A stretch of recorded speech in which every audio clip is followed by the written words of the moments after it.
day 3 in a race, it doesn't really matter if you haven't been doing those 100-mile bike rides. It's can you mentally push through what you're putting yourself through? You got a side wind going on and rain and it's dark and you're tired and you've been, riding for hours. I think sometimes it's not really what you've been doing training wise. It's really kind of more experience that kicks in.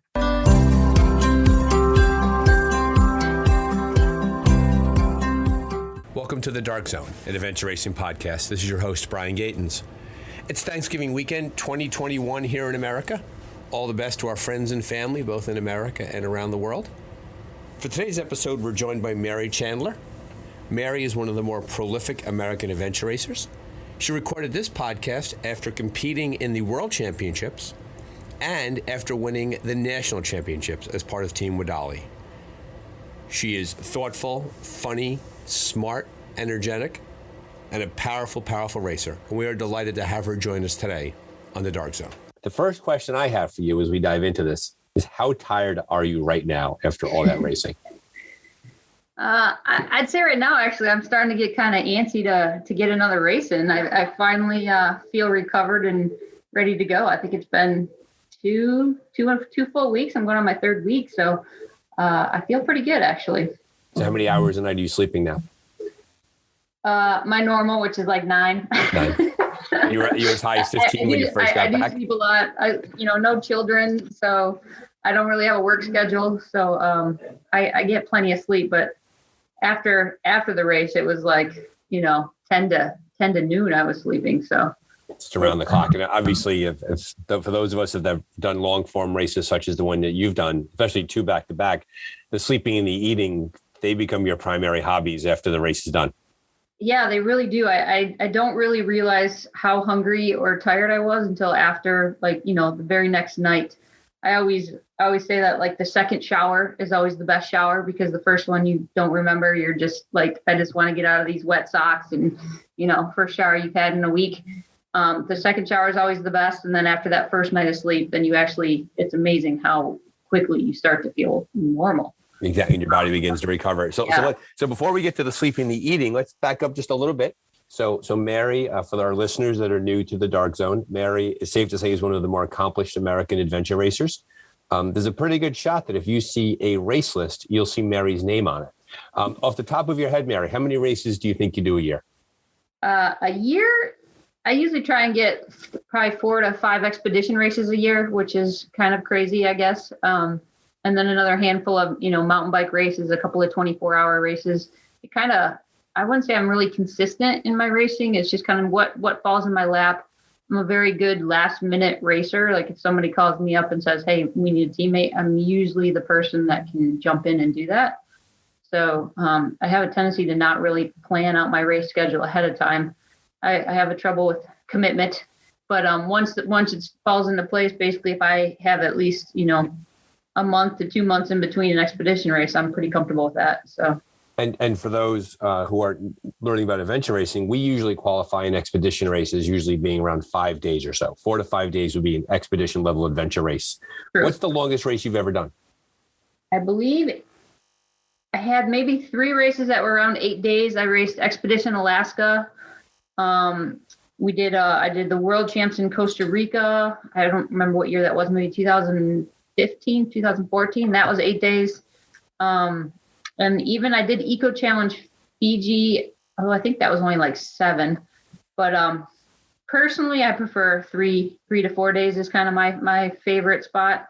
Anything after that, it just starts to become a blur. And I don't really remember what was 6 days, what was 8 days. It's all kind of the same for me. Yeah, and that's part of the Twilight Zone experience of being an adventure racer, is that when we go off on these races, between the maps that we receive, the teammates that we're with, and the courses open to us, we really have very little contact with the rest of the world, and the days begin to bleed together.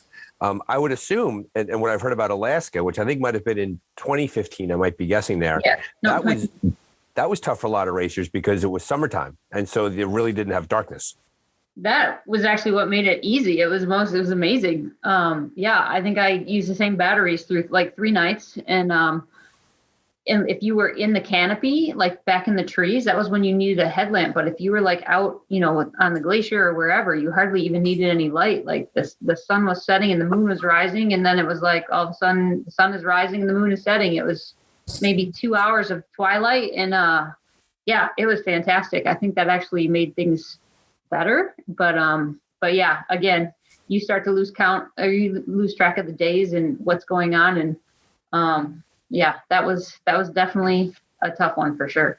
So clearly you weren't born this prolific and adventure racer. Maybe you were. I could be wrong about that. So walk us through your origin story. How'd you learn about adventure racing? It's funny. My mom will tell stories now how we'd go cross country skiing when I was little, and I was always the one that wanted to carry the backpack. And I was always the one that would, try and take on everything and decide, where we wanted to go or what to do. But I don't have a family that is a big athletic family. Both my sisters ran cross country and track. They're both older than me. So when it was my turn to join a team, I ran cross country and track. And it wasn't till, like most adventure racers, Eco Challenge was going on. And I happened to be watching the very last year. And I was running for an Olympic development program out in California. And I happened to say, man, I really want to try that. I think I could do that. That looks amazing. And one of my teammates' boyfriends was an adventure racer. And she said, when you're ready, call up Mike. He'll take you out. And I did a 5-hour race. And I kind of let him go. I was hooked immediately. What do you think for someone who had strong talent when it came to running, and I know you're in the Olympic development program and you had an injury that interfered with that, going from being a cross-country racer, a track racer into adventure racing feels like a pretty big leap. What was it about adventure racing in the beginning that really appealed to you? I think the team aspect. Running was becoming so individualized. I was on a big program. I had great teammates. They were like really good friends. But when the gun went off, it was, I need to beat you. It wasn't, I'm not going to help you win. I'm not going to help you pace you unless that was part of the plan. But it became so individualized, even in workouts. I was starting to, you just felt too competitive with your own people. And then my first adventure race, it was amazing how much you had to work together, help each other out. Even as a new racer, I didn't really know what I was doing, but I was still able to contribute. It was just, I don't know, it was a really cool feeling. And the amount of, as the races get longer, obviously the suffering increases, and it's far easier to do when you're with good people around you, right? I don't know how solo racers do it. Solo racers do it. I really don't. I see a solo racer running around at 3 a.m. on a 24-hour course, and they just look miserable. And I think had they had, a lot of times they get so excited to see another team. So it's, yeah, I think for me, it was just the sheer working together with somebody else, whether it's one person or 3. It's just an amazing kind of little group vibe you get going out there. I appreciate that perspective you bring, because I've never heard it said that way before, that when you take part in an individual experience, even if you train with people, no matter what happens, your job is to beat your teammates. And any way you cut it, being an adventure racer and being part of a team, aside from the challenges, the physical challenges that come across, a part of your experience is embedded in the idea of helping your teammates have a good experience also. And that, it felt like that really checked off a box for you in the beginning of your racing. Totally. It totally checked the box. And that's why, I think most I'd say I think I have a spreadsheet going of all the races I've done and who I've raced with. And I think I'm up to like 60 some teammates. And I'd say 99% of them, I would race with any one of them again. It's good experiences. We all have similar goals. We're all out there for the same kind of reasons for the most part, depending on, who you're racing with, I guess. That it takes very unique people to do adventure racing. And, I can think of many of my track teammates who are amazing athletes, but you take sleep and food away from them and they would be a nightmare. It's not that they couldn't handle it physically. It's the mental side of that. So it is definitely a unique sport, and only for certain type of people. Because most of the time, if I describe what I do, people are like, "You're crazy," or "I want to try that." But most of the time, it's like, bottom line is it's not for everyone. And and it's definitely a cool thing to get into, and you either like it or you don't. And even there's a lot of people I know who are great 24-hour racers, but you take that race longer and the fun gets sucked out of the racing for them, which I totally get, right? I mean, it's a totally different kind of sufferfest once you get day 2, day 3. Sometimes I question myself why I'm racing in multi-day races. I did a couple of 24-hour ones this summer, and like even coming off of nationals, it was so great to just go fast and be done. But totally different kind of race style. But yeah, it's definitely unique to the type of racers that are out there. Having that many teammates over the course of your racing career means that it's a fascinating spectrum of people that you've had a chance to race alongside and race with. And you said you'd race with 99% of them. I think so. Again, yeah. What is it about the 1% that they bring to the table that you would decline a second race with them? There's a certain level of complaining that may have been going on, that, you know, we're all suffering, and it's not like you're special, that you think your feet are more sore than my feet. I don't know what it is. There's just some I have raced with a couple of people who I just didn't feel like they contributed to the type of race experience I wanted. And maybe they're perfect for another team. Maybe it was just something personally going with me. I during the race, everything was fine. I wouldn't say I've ever really had a problem. But I just there's a couple of people that just, don't check all the boxes for what I look for in a teammate. And it was fine. But if I got asked again, I'd probably be like, well, maybe not, or ask someone else first and we'll come back to me. It's just kind of how it rolls sometimes. So when you're going into a race and you have teammates that you may be new to you've raced with before, things like that, how valuable do you find the pre-race conversation regarding about race goals, how we're going to work together? Do you feel you have to front load those conversations going into it, or do you figure it out on your way on the race course? For me, I think I kind of figure it out almost the night before. But I think I know so many different people now that a lot of times when I get asked to race, or I ask me either against them or alongside them, or, even already raced previously, that I kind of know their style. I know what kind of a racer they are. So what's really clear along the way when you're working with these various teammates is that you have to work things out on the race course, either the night before or during the race, and you have to you simultaneously have to pay attention to the experience going on in the race, the navigation, the food, the sleep. You have to figure out your teammates along the way, and you have to continue racing going forward. Totally. Do you find that when the race begins, does the conversation go down in regards to, like, is it just maps and moving, or do you try to figure things out?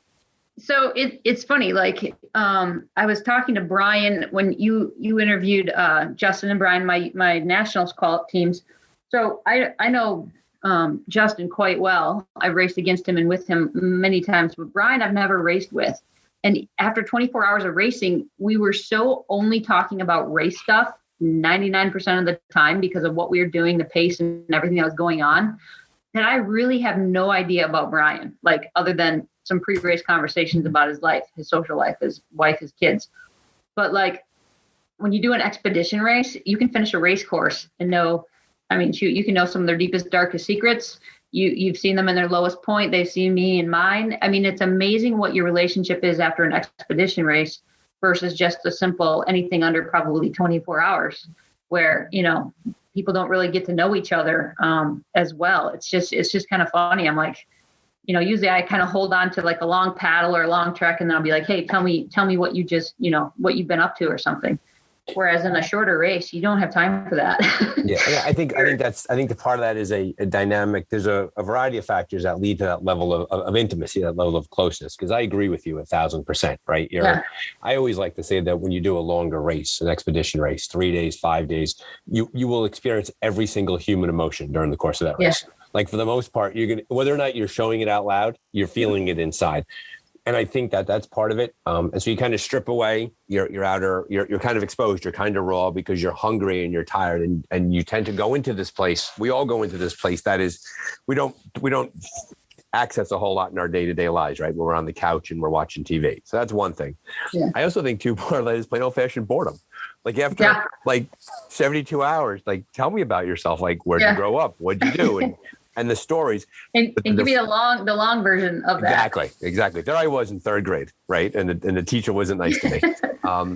But also the irony is that I've seen during races like that's very often where teammates have missteps.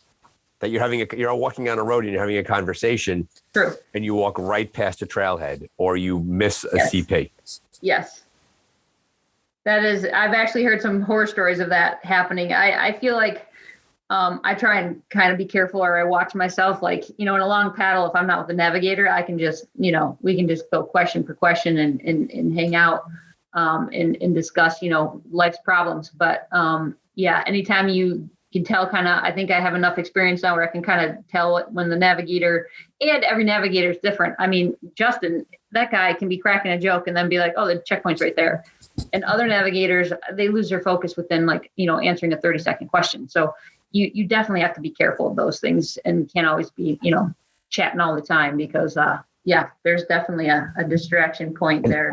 And that's where communication plays a role too, because sometimes with navigators, that a navigator will be head down in the map and she's doing a great job looking at the map, and her teammates may misinterpret her silence as she's lost or she's not doing well. Whereas some navigators are very verbal when they're lost and some are quiet. And therefore you have to talk about that going into the race, because eventually, if you're not careful, you become an observer to the navigator doing the job. And if she is upside down, you don't know if they're struggling or not. And that's part of the challenge. Right. Yep, exactly.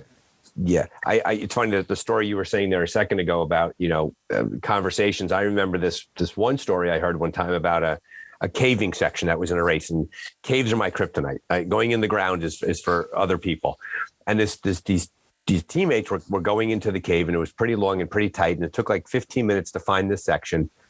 And they finally made their way to the checkpoint, and they got there and they were so excited, and they took a photo by the checkpoint and they were high-fiving each other in this cave, and they crawled back out and they realized that they forgot to punch it. Oh. And they had to go back into the cave and do it again. So sometimes emotions and joy get in the way of moving quickly through a race.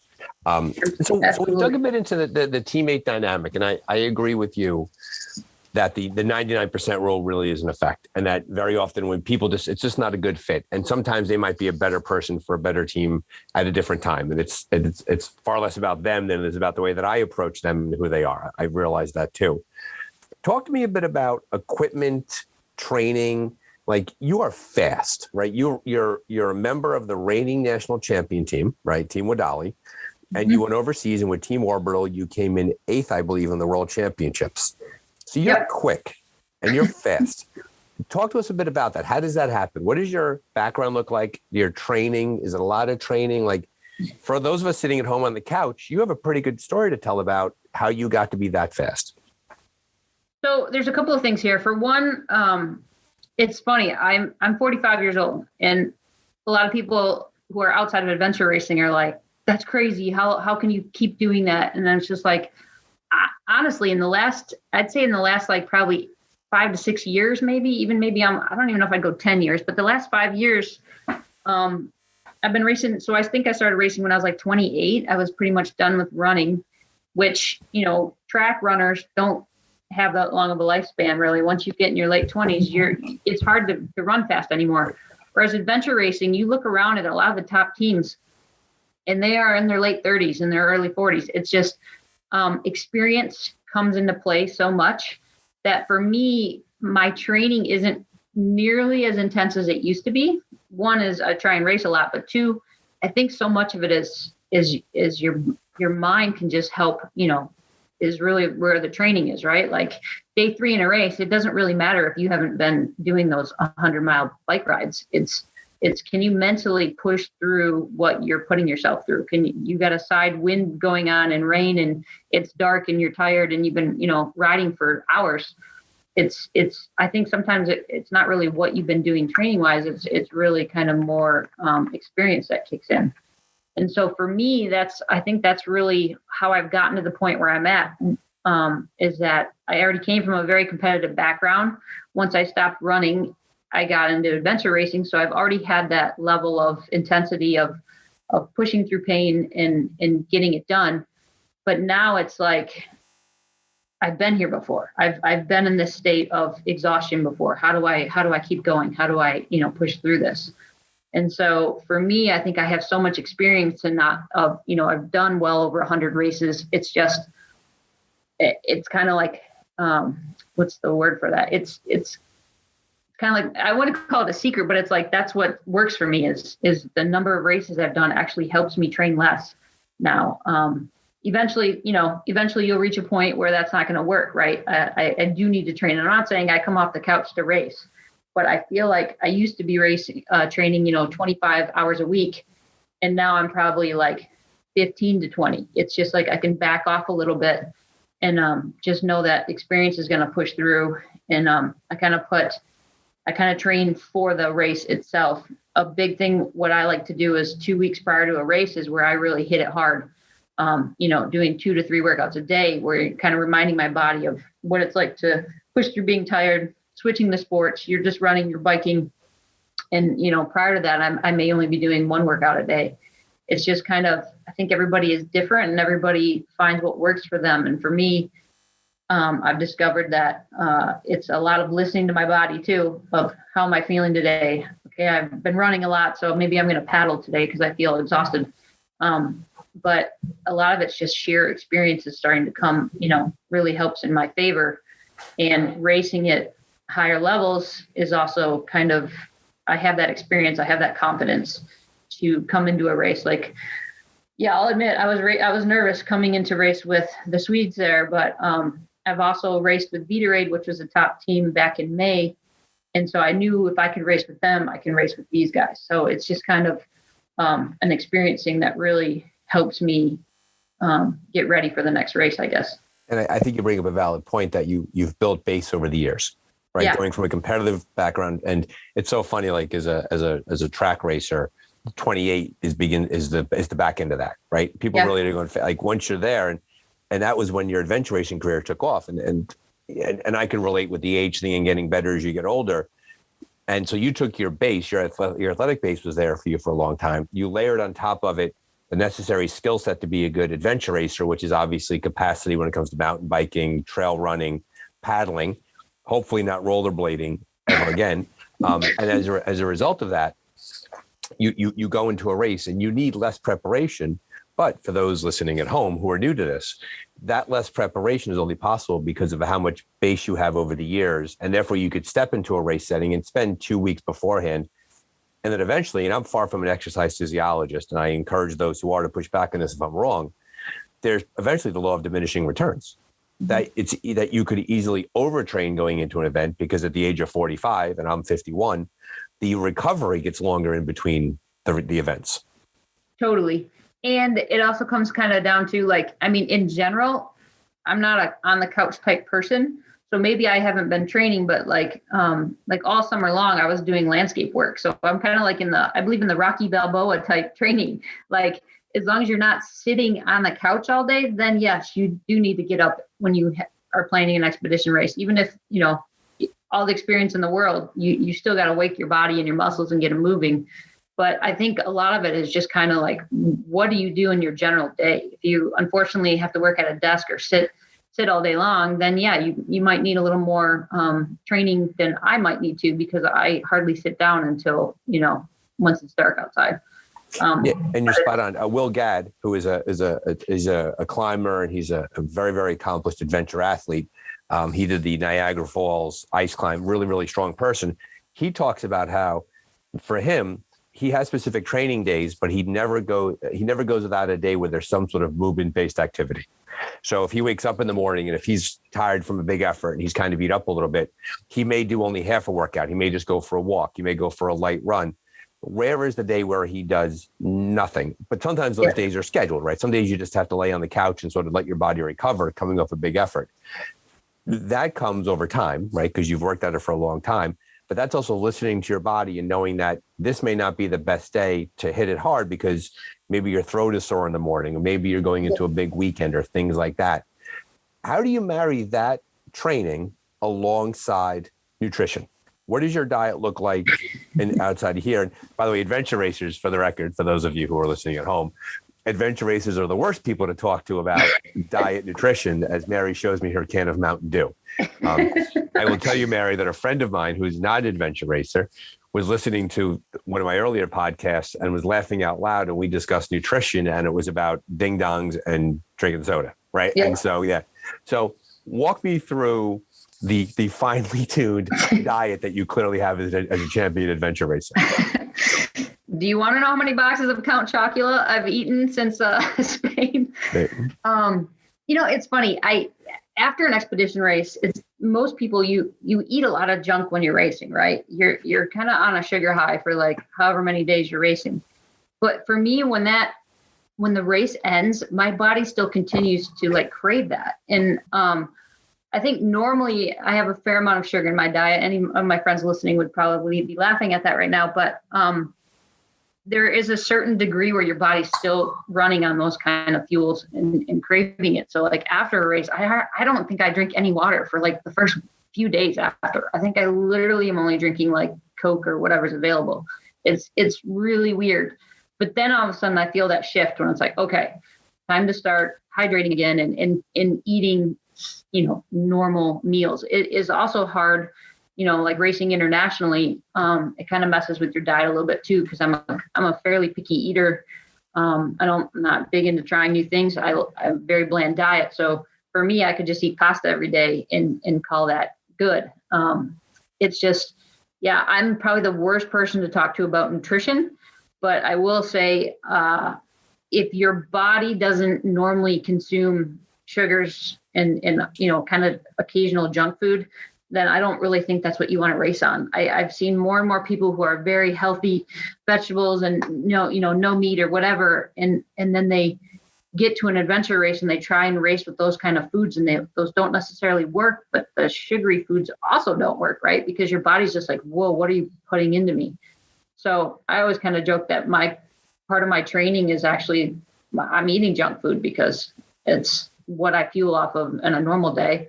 And then when I get to a race, my body's like, yeah, give me more of that. I'm fine with that. So, yeah, a very common piece of advice that I hear from guests that I've had, but also from other sources, is real food's important for a lot of people.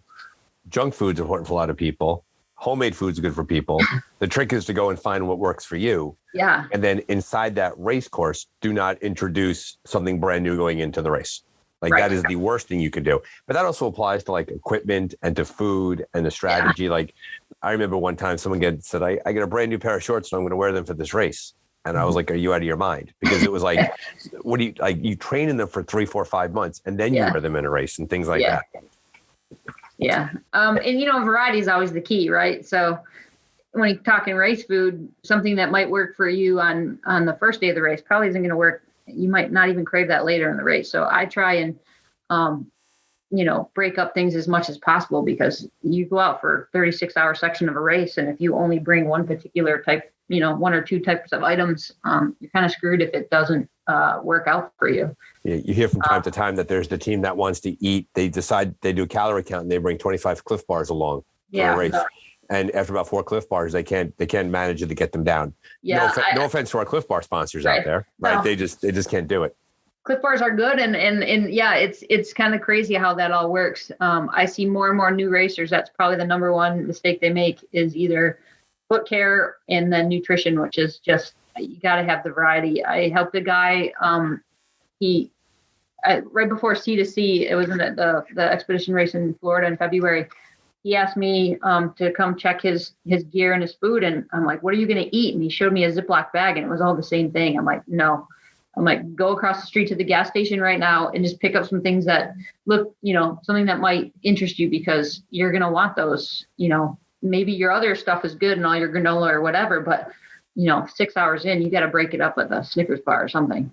I found for the bigger races too, when I just get tired of eating, and later on in the races, I'm a big fan of Spring Energy. Spring Energy has the 300 calorie fruit and oatmeal, like almost like the baby food packages. Yep, I just started eating those.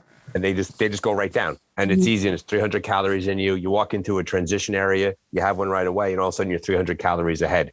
And I found that's been very successful for me, because I just get tired later on in the race. I'm just, no more. Yeah. Unless we come across like a coffee shop or a donut shop, and then it's heaven. And it's like finding, Right. yeah. Right. I always enjoy the story from time to time that we always tell, that we're in a race in the middle of nowhere and we turn a corner and then you see this far off neon light in the darkness, and it's like, Yep. It's 24-hour store and we buy all their food.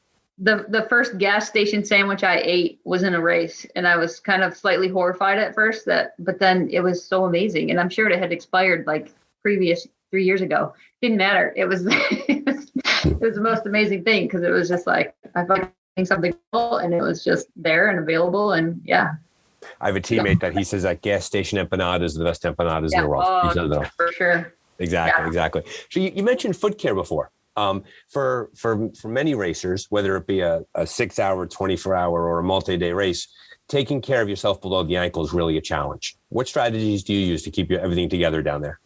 I've been pretty much using Gurney Goo for the last few years. It's from Steve Gurney. He's out of New Zealand. It is a little hard to find sometimes in the US and a little pricey, but I kind of got hooked on it because I met Steve when I was racing over at the God Zone race over there, and he was kind of like a sponsor for us that year.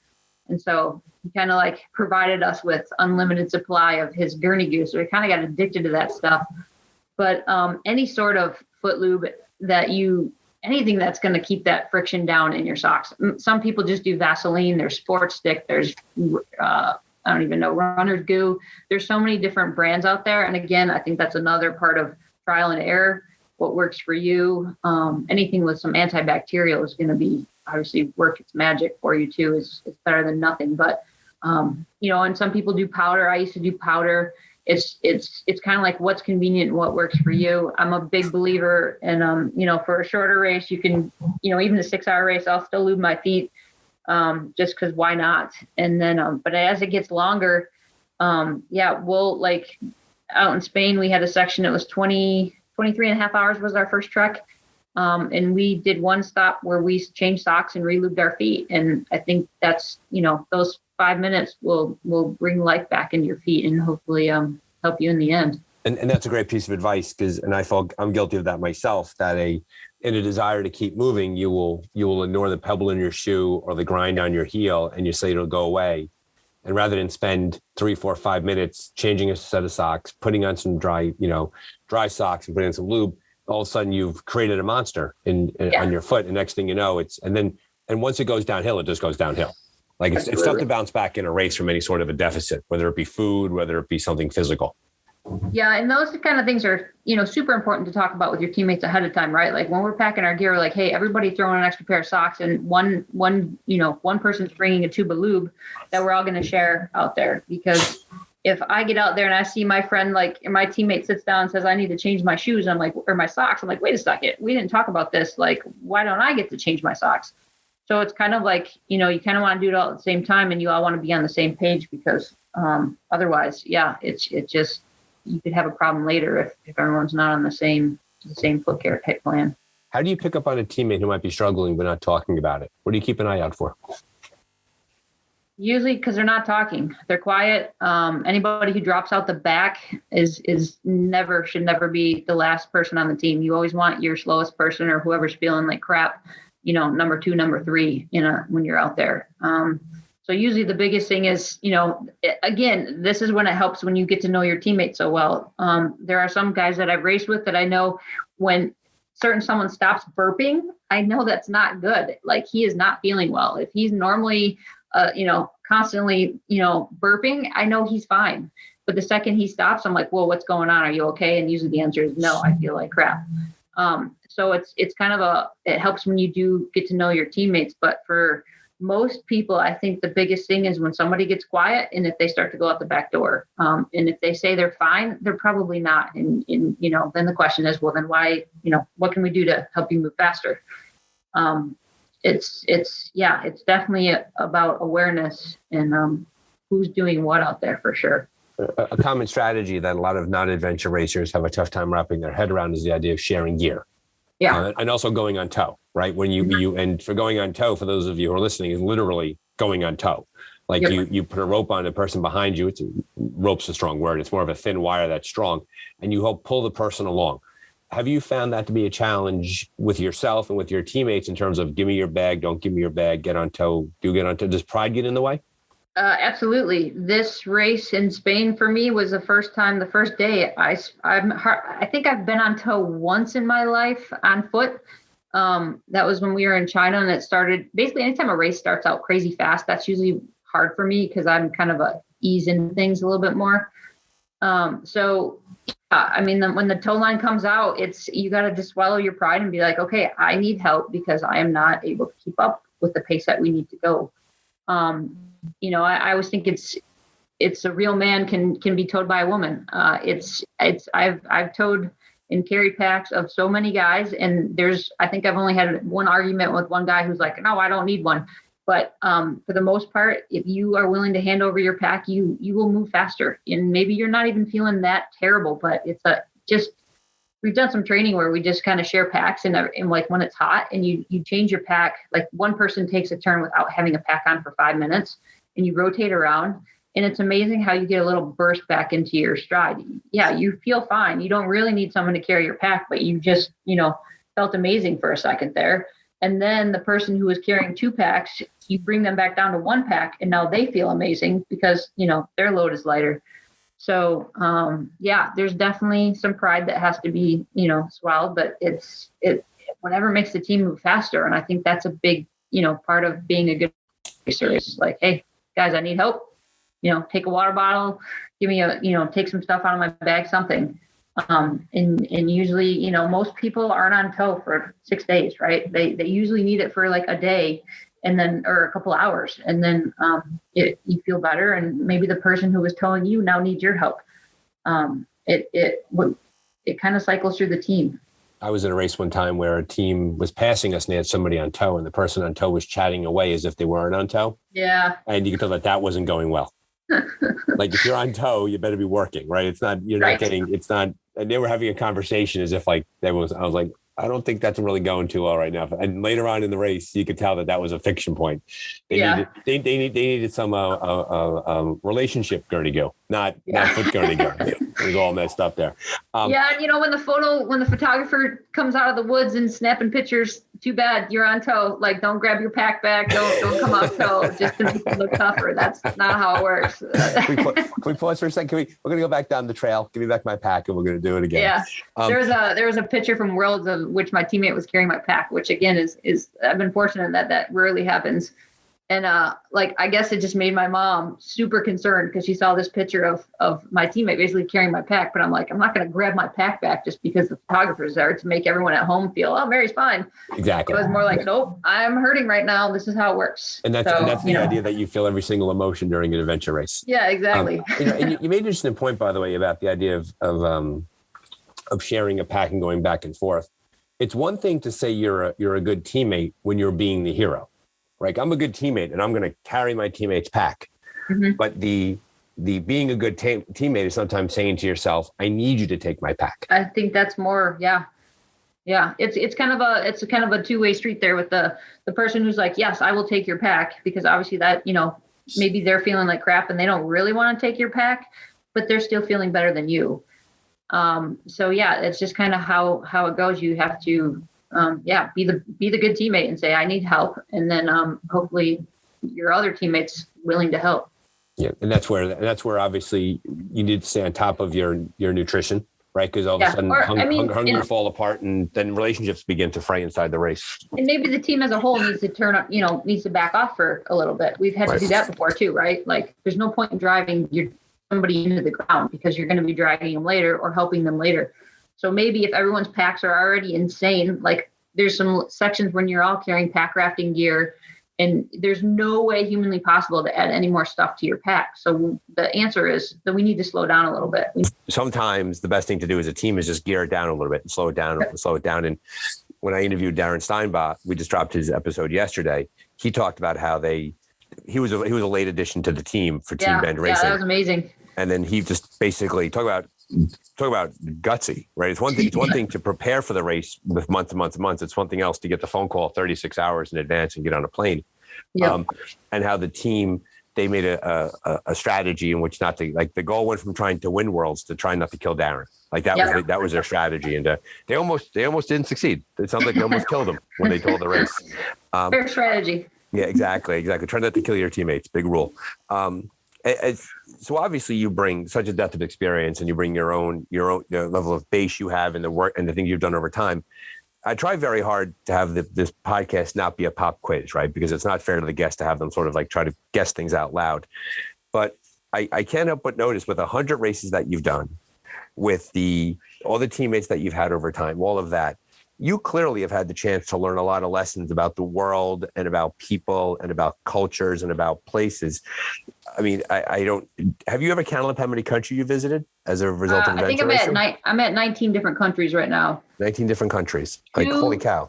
2 of those were running brought me to those countries, but the rest of them are strictly adventure racing. And it's definitely an amazing way to see the world. And also too and I picked up on this when I've raced internationally, is that not only do you go to a different country, but you see parts of that country that 99% of visitors don't see, because adventure racing takes you through towns and villages and mountains and rivers. We see places that people who live there have never seen, right? I mean, our own country, I've been, I'm sure, to back corners of places of Wyoming or wherever that I wouldn't, people who live in, a couple hours down the road probably have never been to.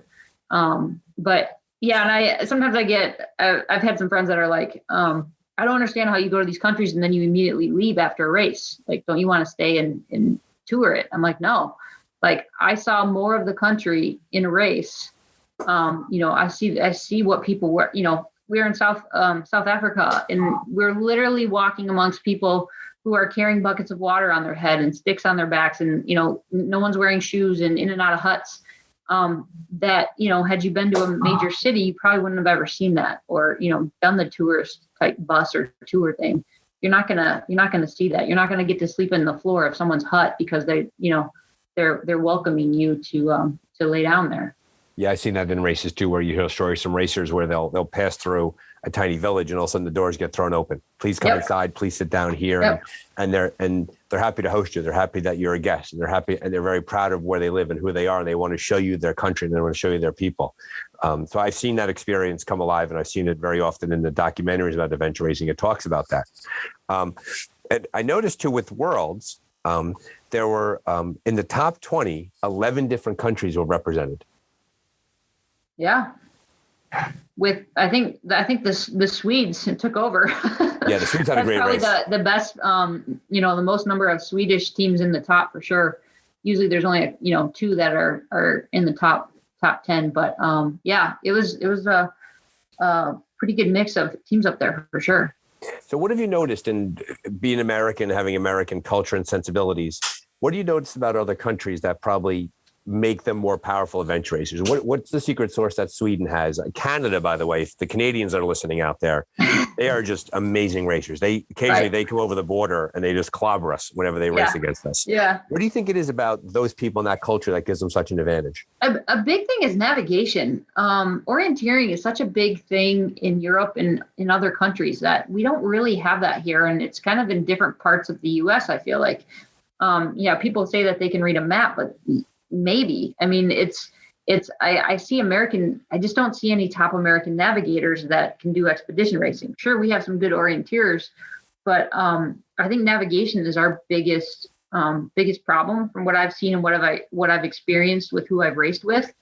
And just the sheer, maybe the terrain and what's around you. In Europe, you got a lot more mountains over there, whereas in the US, unless you live out west or, kind of along the Appalachians or something, we don't quite have the same kind of terrain to train it. I agree with that. I think it's a cultural thing. I think that we don't carry maps in our hands as often as the Europeans do. And I think they're just, it's a tougher climate. The weather's more challenging. Also, I just think it's also just look at the data. Those are fitter countries. Well, I mean, and also in the US, look how many more sports we have in general. We teach kids, football and basketball are our bread and butter for a lot of these teams to, for young athletes to make money and go out and, be famous and be strong at something. We have a lot of opportunity and I'm not sure exactly what all is, some of these other countries have, I'm not saying they don't have sports, but I think we have far more opportunities in our schools to give people other things to do than adventure racing. There's a couple of programs that I'm learning about getting little younger kids started, and I think that's pretty cool because I feel like had I had that chance, I think I would have changed gears a little bit. But adventure racing is an expensive sport, so if you can't get somebody to help you behind, financially back you, that's also trouble for us in the U.S. Right? We only have a handful of companies that are usually all sponsoring the same teams. And it's usually, pro discounts and gear discounts. We don't have those one, like Orbital that who I race for in Sweden. They're like a water recycling company. They have nothing to do with adventure racing or gear, but it's like, here, have some money and go race. I just don't think we have the financial support, that other sports do in our country. I would agree with that. I think part of it's cultural with America. Other sports draw a lot of the attention away. We also we're not as outdoors of people as we could be. We tend to very often, we're in this idea where our houses are very comfortable, our couches are comfortable, our TVs are big. We could Uber Eats our dinner to our front door. Like it gets harder that way for us to get back out there. A friend of mine is from New Zealand, and she talks about the Hillary Challenge, which is it's like the high schoolers in New Zealand, and they have this. It's an amazing, to the point where like I want to go and I want to see it happen, and I want to interview those kids because they're 16, 17 years old and they're in the woods for 3, 4, 5 days at a time. And it's just built into their dynamic. And I think, I think the U.S. is trying again, like USARA organization has kind of been reorganized a little bit, and they are trying to they're trying to bring the sport back a little bit more and build it up a little bit. And even for races and stuff, like there are so many races in the East Coast and Midwest, which is where I've been hanging out recently. But when I was out in California, luckily when I got started racing, there was like 3 different race companies going on out there. Granted, we raced on the same area every race for the most part because permitting was so difficult. Whereas right now out in California, there's only one race company out there. So I see West Coast racers actually not having the same kind of numbers that used to. And so it's kind of a matter of how can we kind of build the sport up again to get more people interested? Because I'm sure there's some people who have navigation skills or are willing to learn that they just don't really know this is really something that exists, maybe. I agree. And I think that's why USARA made the decision to bring national championships out west for 2022. Yeah. Because they want to respect the region and they want to revitalize it because it's such a beautiful place to race and the mountains are high and the people are great. So I think that's part of the motivation to get the race back out west. And for example, like look now in North America, you have Rootstock Racing is putting on the Endless Mountains, which is going to be a beautiful 5-day race in Pennsylvania. So it's good to see a big race return to the East Coast. We've missed that. We have the work of AR Georgia. They have 2 races going on now. Admittedly, those are just 3 days each, but still, those are strong races over 3 days. And obviously, Bend's going to be Bend, right? And they're having Expedition Oregon, which is going to be an amazing experience. And then obviously Expedition Canada, right? So North America has these really, really strong options in front of them for racing. But I agree with you that the regional scene is really where it should be found, not just in these big, massive 5 days, because 5 days is a long time to give up to go race somewhere.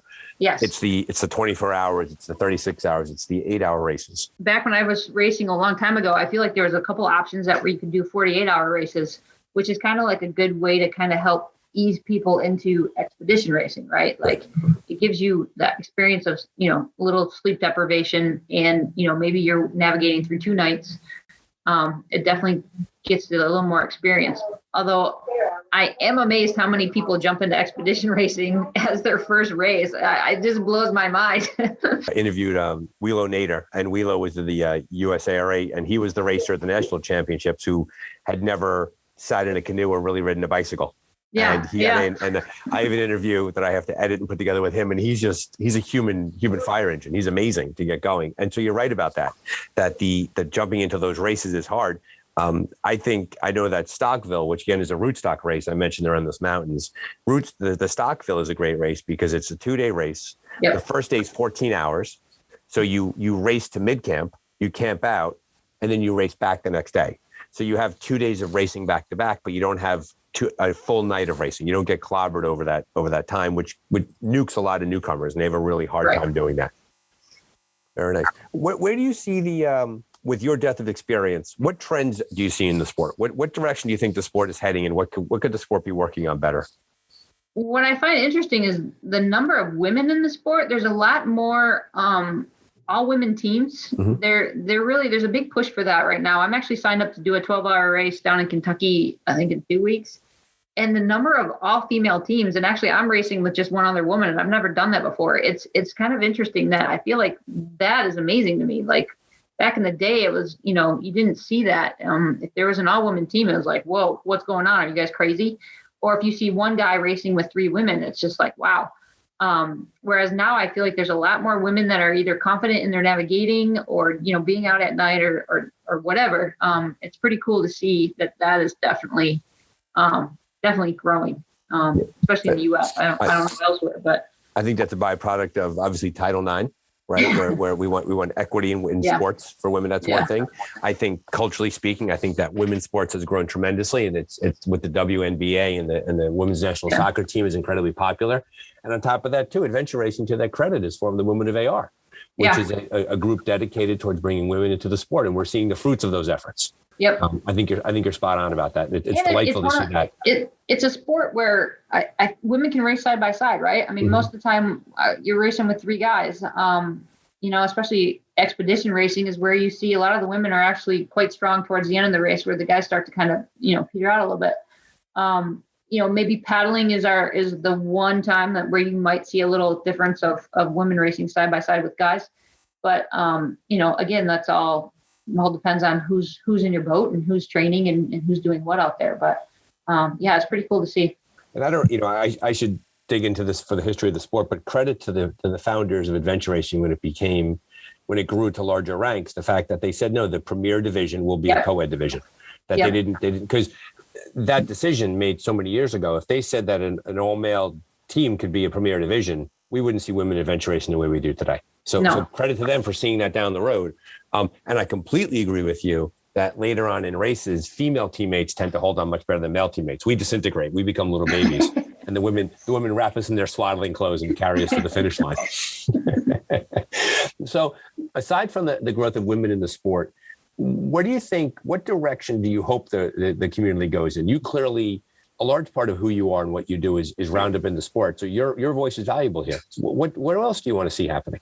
I mean, honestly, with how expensive racing is, if you want to keep I'm not saying you race to win. I mean, most people race to just try and finish, which is awesome.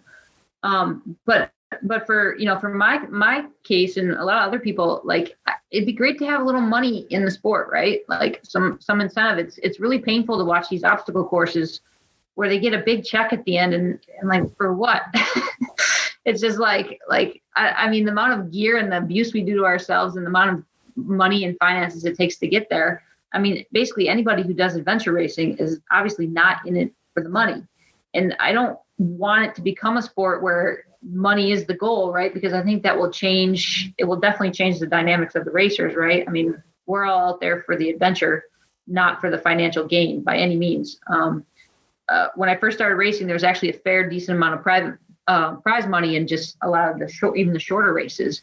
But, I did the math. I think I made like 37 cents an hour. I mean, it's, but was I in it for that? No, but it was kind of cool to just feel like, hey, maybe we could get our entry fee back or something. Well, right. And that's what you break it down to. Right? You race for the cost of that race. I mean, my wife can go have ice cream on, when I'm done, and because I want a little bit of cash, sweet, or pay for my gas money. Yeah. I don't want like big prize, we don't need that, but ideally would be to have a little more coverage. Eco Challenge, I think, definitely brought back some life to the sport a little bit of being, even if it was only on Amazon Prime. So, you see all these reality TV shows and they're also painful to watch because you're like, what are they doing? Like, you want some good reality TV, follow some adventure racers around. But, we're a tough sport to follow. And even, trackers don't always work, and dot watching, that if you don't have a little bit of media coverage, it kind of, keeps the sport kind of hidden, I guess. Well, we definitely don't struggle for the human drama that you see in those enthralling TV shows, right? What we struggle with is the idea is, logistically speaking, capturing that human drama is very hard to do, just by the fact that we throw ourselves into these incredibly complex settings. And I remember from the Eco Challenge, and you were there, you were in Fiji. I remember Yeah. when the Estonians were trapped in the creek that was rising overnight. That was engrossing television to watch, only possible because that poor camera person who had to carry that camera all that weight, that person was stuck with them in that rising water canyon, right? And so it's really hard for us to capture it. They just had this past weekend, they had the largest F1 race in the world. They had 400,000 people at a race in Texas to watch a Formula One race. Wow. And biggest numbers ever, 130,000 more, I think, than the previous number, because Netflix has the TV show Race to Win. And so it's called the Netflix effect, where the public will get wrap their heads around these sports that are fascinating. I think Amazon Prime, to their credit, tried that with Eco Challenge. But I mean, dropping a show about outdoor adventure racing in the middle of a pandemic was a hard sell. Yeah. So let's talk stories for a second, because I do want to be mindful of your time. You were in Fiji. You raced in Eco Challenge? Yep. What team was that? I was on Team Bones. Oh, how'd that go for you? We kind of expected that to be a little bit longer of a race. So we kind of took a too conservative approach. It's interesting because when we crossed, you didn't get your maps until each section. So you didn't really know how much was left of the race. So when we got the last piece, we're like, oh my gosh, we're going to be done tomorrow. That kind of stinks. So, you look at the top teams that crossed the finish line ahead of us. And most of those teams had at least one person that ended up in the hospital or could barely function afterwards. Whereas our team, had we had 2 more days of racing, I think we would have done a lot of damage, actually, of catching some teams that were just who had pushed really hard, which is the way to go in that race. I mean, it was a risk. They did it, and it worked for them. Whereas we thought it'd go a little bit, we were prepared for, 7 or 8 days. So you pulled it back a little bit, expecting to have to go further and longer. Yeah. And we got stuck, and unfortunately we had 2. One, when the river was rising, we were like the first team that got held that couldn't go into the creek, which I'm thankful for. Right. But then all the back of the pack teams that were there, we all started the next morning together. There was like a 2-hour difference where maybe we had 8 hours on the next team, but they were only, had to wait 2 hours to start behind us. So that was a little painful. And then we did get stuck in the dark zone on the river, the whitewater section. We only had probably a half an hour more of technical rapids, and we had to get off for 12 hours. So, I mean, that's painful, but that's adventure racing, right? It's just how it works. So for us, it wasn't our best race. We kind of had I wouldn't say a bad taste in our mouth, but we had become the top American team. And then in the last paddle, we did get past. There was some misinformation there that went on. And so we had to take a little longer route.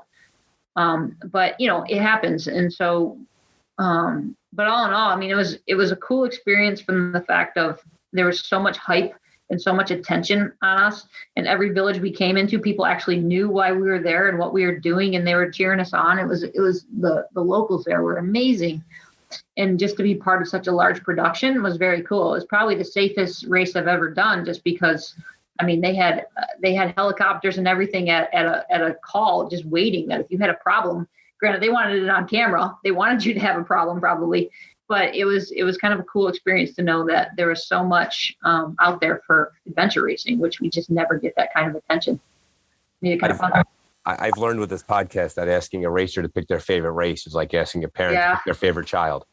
So I don't ask about favorite races. I ask about experiences that you'd like to go back to. What race jumps out at you as that was just a wonderful place to be and a wonderful race to do? I'd go back to Alaska in a second. That was a tough race. It was probably the hardest race I've done. And but the area was so raw, so remote. And then, the being there in the summer with the lack of daylight or all the daylight was just amazing. It just changes things so much. But from a culture, I'd say South Africa was probably one of the most amazing places I've raced at. It was, I don't know why it just, between the type of people that you ran into and how our bikes, cost more than any amount of dollar they've probably seen in their entire lives. And it's, we go through their villages and they're just so happy to see us. And they don't really have a clue what we're doing, and my blonde hair and blue eyes, I was getting touched frequently that I'd get swarmed and they kept calling me an albino, but it was just kind of cool. They've never seen, they've hardly seen any Westerners come out that way. And it was just, I don't know, it was just really cool and raw to be there and be in the country and see how they are. see how they live. So the flip side of that question is like, you never ask someone to pick their favorite child. You never want to pick someone to pick their least favorite child. So I hesitate to ask this question. Was there a race that you recall that just fell apart from the very beginning? It just didn't go the way you hoped.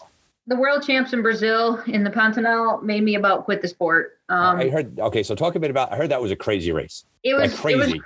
It was crazy in that a lot of it came down to the race organization, which is unfortunate, but it really came down to the logistics of the race it just wasn't correct. Like, the sections were longer than they thought. And, every once in a while that happens and we always prepare, but it was insane how it was. And, actually there's two races that I can think of.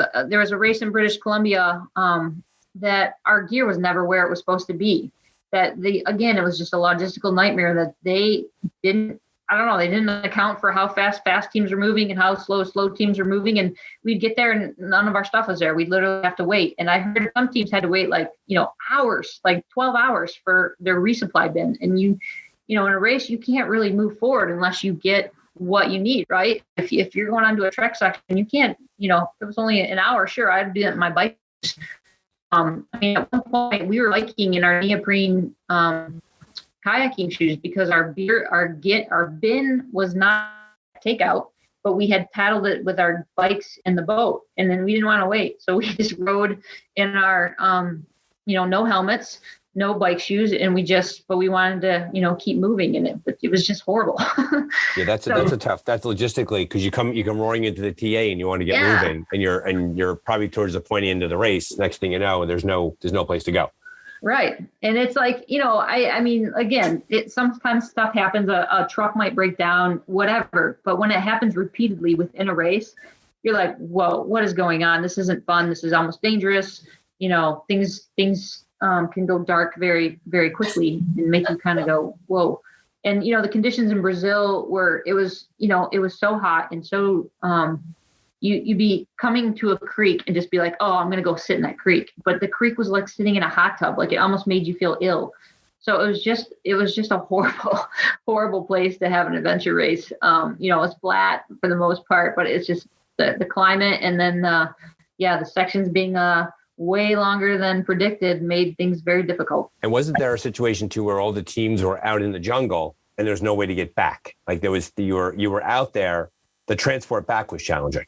Well, at one point they put the race on hold because the three lead teams hadn't checked in and made it through the next section. That was only supposed to be, it's supposed to be like 18 hours or 15 hours, and they were out for like 24. And when Seagate has been out in a section, it kind of makes you worry for the next teams, like what is going on for them.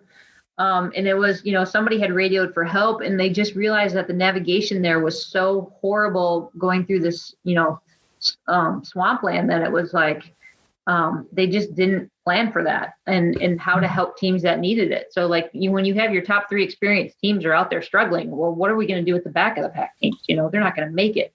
So yeah, we literally got held at a TA I think we were there for almost a full day, waiting for planes to come in and take out people three at a time. It was just, and then we're flying over the area we were supposed to be racing in our pack grass. And I'm like, oh my gosh, I'm very thankful I'm in a plane right now. So it says in a crazy sport, that's a crazy moment. Yeah, like totally when we're crazy. saying that, right? When we're saying that is like, holy cow. Oh my goodness. And when the plane is this tiny little plane and they're like, oh, we don't have room for you because we're overweight. So you and your pack wait for the next plane. Or the guy's like, oh, we need some fuel. It was just, it was chaos. And you're just like, okay, we could also die in this plane crash. Maybe I'd rather be, fighting the stingrays and the crocodiles in the swampland. I don't know. It was one of those races that it was just hard to keep driving because things just kept going wrong. And for those listening at home, you too can take part in the glory and adventure that is found in adventure racing. Very nice. As we wrap things up here, Mary, I want to thank you for your time. I want to get you back to talk more about your racing experience, because the depth of experience you have is off the charts. What's next for you? What's your next? You mentioned, is the FIG the race you're doing? Yeah, the FIG. Yeah. Look at me guessing that. Yeah, I've never done that race. And it seemed like 12 hours was a reasonable distance to come back from an expedition race and kind of get me moving again. I'm going to try and at least get 1 or 2 runs in before I go do that race. But yeah, and I'm racing with another woman, so that's going to be interesting because I've never raced on an all women team. So that's going to be fun. And then yeah, I might jump in another race that's the following weekend is down in Alabama. Kind of seems if I'm already in Kentucky, I might as well go a little further down to Alabama. But I haven't locked that one in yet. There's some stuff kind of going on that I might need to pass on that one, but I hope it works. But yeah, I'm always kind of getting antsy for when's the next one. And I will be with Team Bones. We're going to head to Panama in February. That's the first, one of the earliest races of the World Series. Mm-hmm. So I'm kind of at this point also in my racing career where I kind of just want to race where I've never raced before. And so Panama is a country I've never been to, and I think that will be pretty cool. That'll be your 20th country. You're starting to run out of countries. There's still a lot more out there. Yeah, exactly. Well, Mary, thank you very much for your time. It's been a pleasure to have you on the Dark Zone, and we look forward to your racing and all the best. Thanks for having me.